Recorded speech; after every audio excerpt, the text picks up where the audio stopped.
into the game then. We've said enough about these two teams. Let's start picking it apart. Let's start at the back. Stace, the battle of the number ones. I'll start with you. How you think these two shake down? Totally different ways of playing. And how do you see them injecting themselves? Yeah, they're, like you mentioned, two elite fullbacks, but very different stylistically. So it's all about who can get their game plan going, because you know that someone like Pappenhausen, if they're on top and they're on a roll, he can. That's where he will thrive. Whereas if it's a bit more grindy, set for set type game, kick returns and that sort of stuff, that's where Dylan Edwards can sort of get a bit on top there. So, interesting matchup, two completely different styles, and something I'm really looking forward to. I'm just really interested to see, like I said, whose game plan can be going, because that's going to decide the game, and those fullbacks will have a big say in it. So, yeah, good matchup. Bobby, anything that's key to this game for you? What are you pulling out I of think this? Stace touched on it. It's the grind, and I think the Panthers have been there, done that. They won't come out and be all flashy, like how Storm are. And if they're able to absorb everything that Storm throws at them, that in itself is enough to throw the Storm game plan off.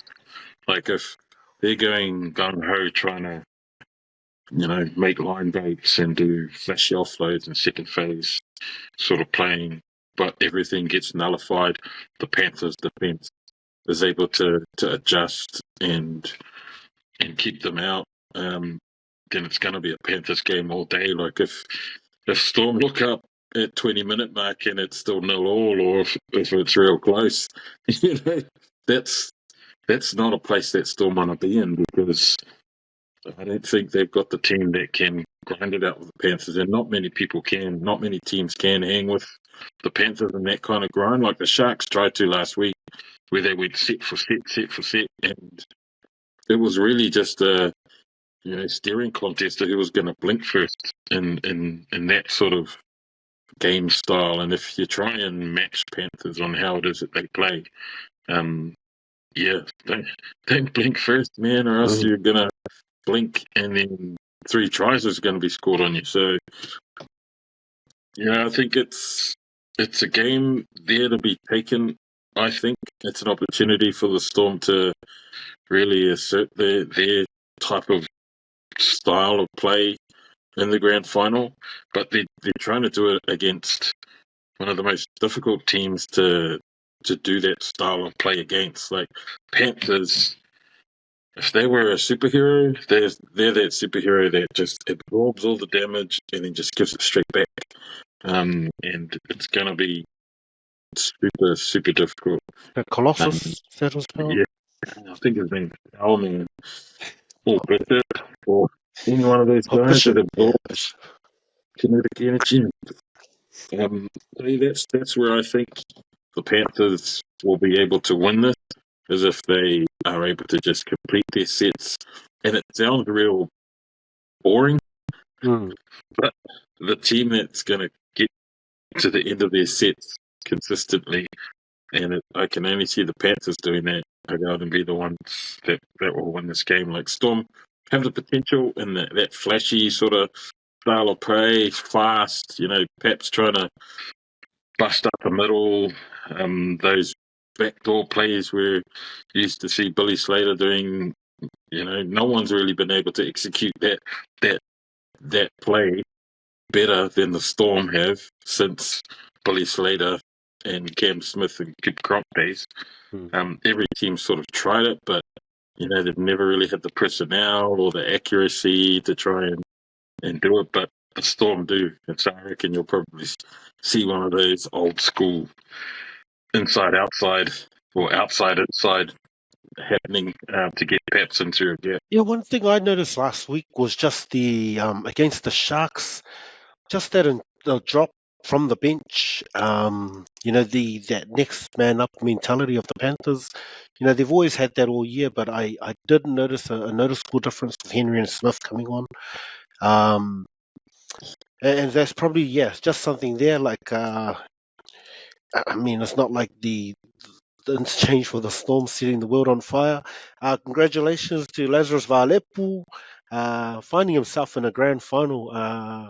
Kelston boy, I believe. So, congrats also. Good on you, mate, for a nice West Auckland boy. But Stace, where do you see the Storm being able to stylistically win this? Bob speaks of maybe just a bit of flashiness, but you see something in their game plan that can get them over the line? Yeah, it's going to be tough, eh? Big Nasty's rolled out, which we talked about earlier, and that's huge for them. So I remember, I think it was last year, these two met in I think it was a preliminary final, and it was Leota and Fisher Harris. They just ran straight through them. So the Storm forwards, they got owned, and that much vaunted spine of Melbourne just couldn't get going. They were operating on the back foot for most of that game. So I think that's a big reason why they signed Big Stefano for next year to try and strengthen that part. But with Nas out, I just don't know who's going to bend the line. But we've seen recently that spine, they've played a bit different. They're obviously really flashy, but Munster's taking a shitload of runs. Like, he's running like a fullback out there. He's running 150 plus meters in those two playoff games. We know how much Hughes runs the ball, and Pappenhausen doesn't mind running. And I always think Grant running out of dummy half a lot. So I think Bellamy's recognised the way the Storm are currently constructed.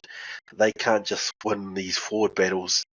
And that's what happened to them last year. So I think that change in tactic with the Storm spine running the ball more. Like, if you're on defence and you see Munster running, that's the worst thing you want to see. So I actually quite like that. I think that running game of the spine might cause some headaches for them. Particularly, you think Munster, he's quite strong for a smallish guy. He's got a good fin, good footwork. Those big guys, Fisher Harris and that, if they're getting stepped and run around and missing tackles, I think that around the ruck, those guys might find some luck there.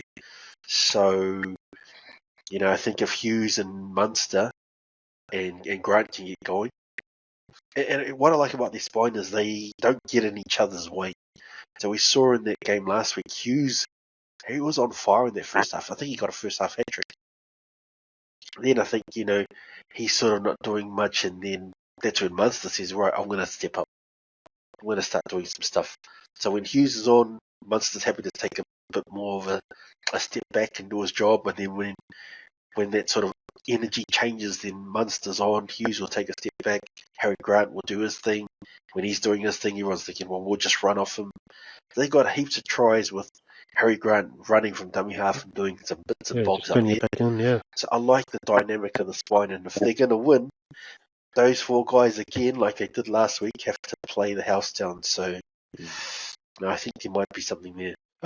Bobby, you see anything? I mentioned Will Warbrick as my all eyes. You see anything in the wingers? Probably the aerial attack against these guys. A lot of players have tried it. Queensland tried to have that tactic against New South, looking at To'o, but it didn't really come off. Storm have these huge wingers up against Taruva and To'o. Do you see that playing into it for the Storm? Yeah, I don't know, because we talked about this a few weeks back when Penrith were playing the Roosters, and we thought that could have been an area that the Roosters would have had an advantage, that aerial battle.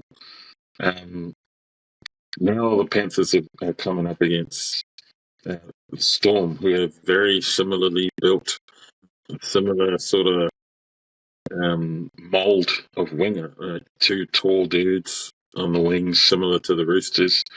But Penrith were able to smash the Roosters in that game in that first week, and I don't see it as To'o and Taruva.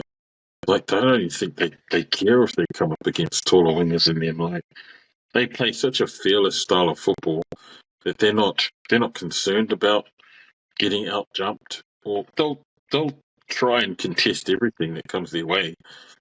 But these guys have won grand finals in the past and all three of them. So it's like, man, bring it on. His mentality, like short wingers, you think logically that they should get outdone and they should just pepper them with bombs all day, and Warbrick and Coates will just jump over them. But man, they'll take you out on their ground game. Like Thought was so strong, low center of gravity, and Taruva, same mold. Like all of their runs are just difficult to tackle. He's wiry. He's not that's not the word, nuggety. I think they use to describe that type of build where it's hard to tackle because he's so short. He just ducks under, and he's just super strong when he runs. So yeah, I don't know. I don't think it's an advantage for the Storm having those two there. They'll be confident because they've been able to accumulate most of their tries aerially like that during the season. But against Panthers, I don't think it's an advantage at all. Like Panthers will probably not contest, wait for them to jump up, and then as soon as they land, they'll probably smash them over the side or something, or gang tackle them to the ground, or force an error, or I don't know. It'll be something like that. Like it won't be an obvious thing because they're just not tall enough to contest. But it'll be something else like, oh yeah, let them jump up, let them try and get the ball, they'll bat it back and wait for the bat back or something like that. Yeah, that'll be their game plan, I reckon. Coming back to you, Stace, the centre battle, one of the hardest positions in the NRL at the moment, and hard to find a quality centre. Isaac Tango's been probably a mainstay in terms of gun centres in the competition. Paul Alamoti, filling in huge shoes there for Critter, but up against Meany and Howarth. How do you see this going? Jack Howarth playing outstanding last week. Shane's son? Oh, is it Shane Howarth's son? Oh, Shane Howarth. Oh, fact checkers, can we just get some fact checkers here? I know that Jack Howarth, he played for New Zealand A last year. Jack Howarth and Rocco Berry, those were the centres for New Zealand A last year. So he's a New Zealander. Maybe there is that connection there. And yeah, he's been outstanding. So with Joey Manu going to rugby, if he declares for the Kiwis, I'll be picking him starting centre, him and Timoko. So yeah, that battle's going to be quite interesting. The centre positions changed quite a bit. Remember, it used to be back in the days. It used to be, you'd have superstars playing there, but now you get a lot of battlers playing there, and you sort of see that, some industrious guys in there now in this final. So I think quite evenly matched. There's a couple of inexperienced guys in there with Alamotti and Howarth there. And then you got guys like Nick Meany, who's done a great job. He's played a number of positions. Underrated guy. And I put Tango in the underrated category as well. So, good matchup there as well. There's good matchups across the park. Yeah. But, who gets on top? They're quite dependent on the playmakers around them as well. So, it's all about the game plan as well and who can implement the game plan. Those guys will thrive. Like Alamotti was awesome last week because they made a point of targeting Talakai and then Cleary's ball playing. So, it's a lot to do with the guys around them and the guys inside them. So, think about centre, it's quite hard defensively. That's what I'm really looking for. You got to get your defensive lines correct when you're playing in that position. So, I'll probably give the Storm the edge in their front just a little bit there. I rate Nick Meany quite highly. He plays a lot of different positions. Yeah. And Jack Howarth, he's been a revelation. So, I'll give the Storm a slight edge there. All right, boys. Time to get off the fence. We'll come to you first, Bobby. Where is this going to be won and lost? So who are you picking? I think it'll be the battle of the halves for me, this game. The Storm have really talked up the form of Jerome Hughes, and there've been a lot of commentators talk about how he's probably the leading Dally M guy, and he's primed at the moment to be the guy that's going to help the Storm usurp the Panthers. But I just think the Panthers they've just got a system similar to how the Storm have their system, and they haven't deviated from it at all. Like, they've lost players who've gone on and played in other teams now and have contributed heaps to other clubs, but the players that they bring in just continue to do the same things that the players that left do, albeit with their own sort of style and flair, but like the mould of how the Panthers play hasn't changed in the time that they've been the champs. And that, for me, I think, is what's going to make the Panthers super difficult to beat on Sunday. Storm have the team, absolutely, that are capable of doing that. But I reckon if it's not a fast start for the Storm and it ends up being one of those grindy types of games, then that's going to play definitely into the Panthers' hands, and then they'll be able to grind that game out, even if it's 2-0 all the way to the final whistle. So yeah, for me, it's going to be the halves. Who's going to control it better? Who's going to lead their team around the park more? Cleary has been there, done that, and he's done that in NRL Grand Finals. He's watched his team on the verge of, losing last year, and then he's just picked up his whole team, carried it across the line, looking for a support player, and fucking Moses Leota is the only one there. Passed the ball to, and Moses scored the try that pretty much set the Panthers off in that game last year against the Broncos. So, it'll be another one of those sorts of run against the play type things that'll happen. It'll seem like the Storm are on top. They'll think that they're on top. And the moment they think that is the moment you lose, because you don't ever think you're on top with the Panthers. You always just think that you're in the game or you're in the grind. If they start thinking that they've got this, they're going to get their pants pulled down like the Broncos did last year. So, yeah, for me, it'll be the halves. It'll be won and lost in that battle with Cleary and Luai against Munster and Hughes. Big call, nice. Panthers with the 4-peat. Before I come to you, Stace, I will go jump in because I'm going with the Storm. So you will get the deciding pick on this. So, just that halves combination you mentioned, Stace, but just some of the guys on the team that have really stepped up. Katoa, he's been outstanding since he got there, leaving the Warriors. And just huge, like I think just with the absence of Nelson off the field, just the work that he did to kind of step up in that space. So I reckon a big game from him.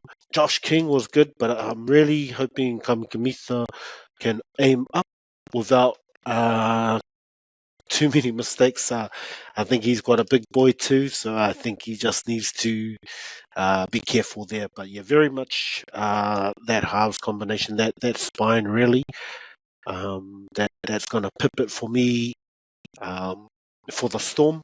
Just that, being able to adjust to this Panthers style of play as well. I don't see it being easy. Maybe a Munster magic and Jerome Hughes drop goal to get them over the line with us. So I'll go Storm by 1. Ooh, I hope so. Just for me going there, I want to see an exciting game. So I would be happy with that, to be honest. Just as someone who's watching as a neutral. I would have, if Nas was playing, I would have trusted the Storm a bit more. I just think he's the forward leader. He's the guy who attracts a lot of attention. He's the guy who can run it and get that leg drive going when there's 2-3 guys on them. So I just don't know where the the go forward and the meter eaters come from in that forward pack. You talked about Josh King earlier. He's a workaholic type guy, but he's not a guy who's running for 150 meters or anything. Even Kama Kamitha, he looks like the guy, but he's not. He's not actually Yeah, I'm that still guy. waiting for him. He's gonna be the guy this week, bro. He's gonna be the guy. If you walk past him, you think, oh yeah, that guy looks like he's the one. He looks like Petro, but he ain't Yeah. Petro. He's petrol. Exactly. And I'm just looking at, we talked about the surgical nature of the Panthers, how they beat the Sharks last week, and how they targeted Talakai. So you try and think of where they're going to go for. I think that they've got Sean Blaw. He's come from the Tigers. He's used to winning wooden spoons. This is his first final series, and he's defending next to Jack Howarth. This is his first full season. Left edge is of first grade. Yes. Those two together, and you think about that, that's Cleary's side. Yeah. I reckon that Cleary will go after them, and how well they defend could decide the game. But I agree with a lot of what Bob said as well.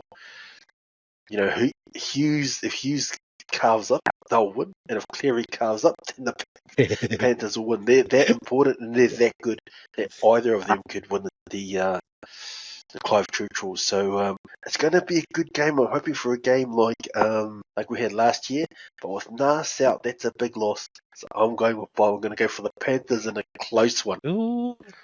Changed my mind. I was going for the Storm at the start, and now I changed it to the Panthers with Nas out. But yeah, it's going to be a good game, which is what we really want. So. Yeah, I think that's what everyone wants. Like, I think a really good final. Like the two best teams has kind of taken us. I think anyone who doesn't follow our game kind of look and go, you knew this was the two best teams right at the beginning. Why'd you guys wait 30 weeks for them to play a final? Just get them to play it at the beginning of the year. You could have decided this ages ago. Exactly. Well, they have played twice this year. Storm won both games, so I don't know if that comes into calculations, but they've got the confidence that they can do it at least. All will be revealed. All right, boys. Let's wrap it up with our last chance of a same game multi. The last one of the year for us before we head into the big GF on Sunday. I'll start with you, Bobby. What are you calling out of this game? You should call lots, but will they happen? I reckon Alamati will score. Ooh. Anytime, try score. Anytime. That Nice. guy's been a really good boy for Panthers, eh? That guy. Yeah, he's been solid, eh? Where'd he come from? Bulldogs, huh? Doggy. Yeah. Bulldogs, yeah. Anytime. Nice. Swap. Stace? Yeah, Bob, actually, we're on the same page. I also like that Alamoti. I think that play that they got for that first try, Clary runs it to the line. They had two lead runners, and then they had, I think it was Edwards out the back. And that was where Talakai was bamboozled, man. He didn't know who to take. But, you think about they run that same play. It's going to be Howarth and Blaw defending next to each other, not knowing what to do. So I wouldn't be surprised if they go in the same play, but I'll go for something different. I'll go for him to hit the first lead runner, not the second. So it's going to be Liam Martin. Liam Martin to get a try over the top of Sean Blaw. But it's going to be that side anyway. It's going to be that side's going to be in trouble, man. I will go with Xavier Coates anytime. A nice aerial attack, one of the aerial attacks that'll come off. So I'll go with Xavier over any time there. Nullified. All right, boys. That's us. We are heading into the grand final. Stace, any final words? Safe trip, bro. Yeah, thanks, boys. Not much to say. Just it's been a good pod. Cheers, boys. A long and arduous season, but in the NRL. But really looking forward to the grand final. We talked about it 4 times. The two best teams have made it, and I'll be there for the WesWes Network doing some reconnaissance work for us. So I know that I saw on the. I think it was on 360 or something. But it's been a record-breaking season for the NRL in terms of attendance, TV figures, and all the rest of it. So the game's never been better. So yeah, I'm just picking another epic grand final just to finish it off, boys. So excited to be there. Cheers, boys. Awesome. And Bobby, any last words, mate? Good season. Thanks for jumping into the pod, mate. Yeah, my roles have been extended from Simon Fillon to Fillon. Nobody else. Regular. To co-host. This guy. Yeah, also, Stace, enjoy yourself, mate. Safe travels. I just want to give it up to all the school teachers out there who are currently on school holidays. They never get paid enough. I just want to shout out to my wife too, just taking Stacey's lead at the start. She's currently in Adelaide on a Oh, teacher's leadership course with, sweet. Oh, nice. Nice. with her senior leadership team. Apparently, Adelaide's a really beautiful city. I don't really hear too much about Adelaide outside of that state of origin states Yeah. in Melbourne. But apparently, South Australia is where it's at. They've got nice clean streets and nice river that goes through the city. So, yeah, enjoy yourself, hon. See you on Friday. Nice, Nice. nice shout out. Nice, Midge. Take care on your trip. Awesome, boys. It's been another good year. We'll probably drop one more after the GF next week. But yes, to all our listeners, thank you for tuning in. Go check us out on all streaming platforms. Go check out the WesWes Network website, WesWesNet, WESWESnet.com. You'll be able to find all our other podcasts and links to the WesWes Sports magazine that'll drop next week. For today, boys, we out. Thank you. Thank you. Peace. So.